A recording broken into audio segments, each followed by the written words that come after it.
This is Duke University.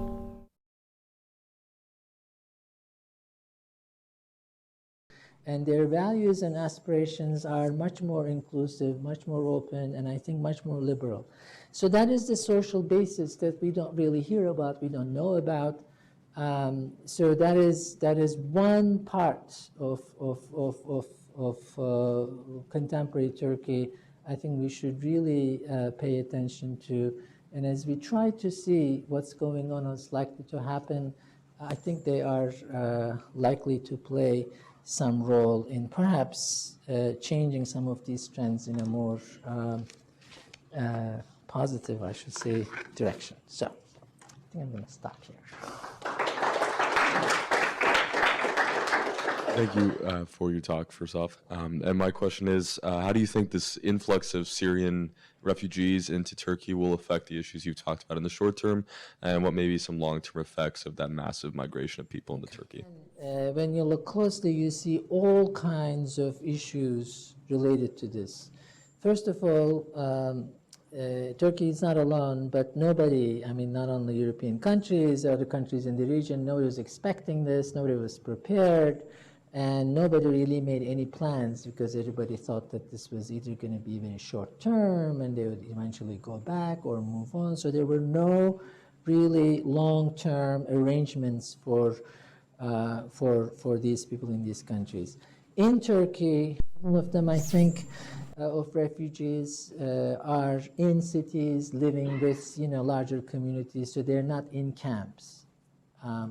So that makes them vulnerable to all kinds of exploitation, abuse, human trafficking, and there are stories about this. And also conflict, resentment, fear, all these fightings, seeing them as, like you see in all over the world, taking jobs or coming with social norms that are not really compatible with Turkish norms, etc. There's growing hostility. So Turkey is in Syria and in Iraq, is that they're trying to create some kind of a buffer zone, a safe zone in northern Syria, between Turkey and Syria, so that many of these refugees somehow could be kept in that area rather than going into Turkey and Europe, or it doesn't look like they will go back anytime soon. And that, of course, creates problems for the region and Turkey's foreign policy.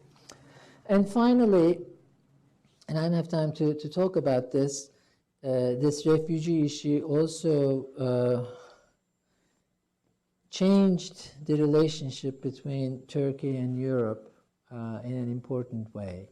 I think that relationship, no matter how you look at it, for the longest time it was premised on this eventual membership. So Turkey was doing things to bring somehow Turkey closer to membership. Nobody really believed that this would really happen anytime soon, but it was a goal, right? Membership. Now that relationship has become transactional.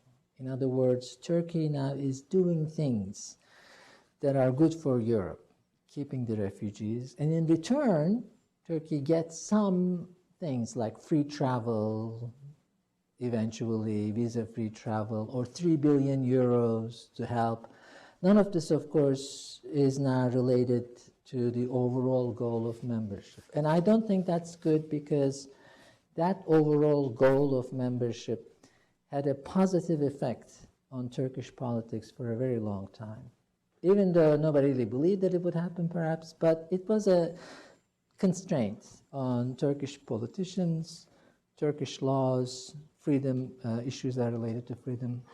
As you can see now, that is no longer a factor in the calculation of Turkish politicians, and I think that is as much a weakness of Europe as it is of Turkey, but I think that's another result.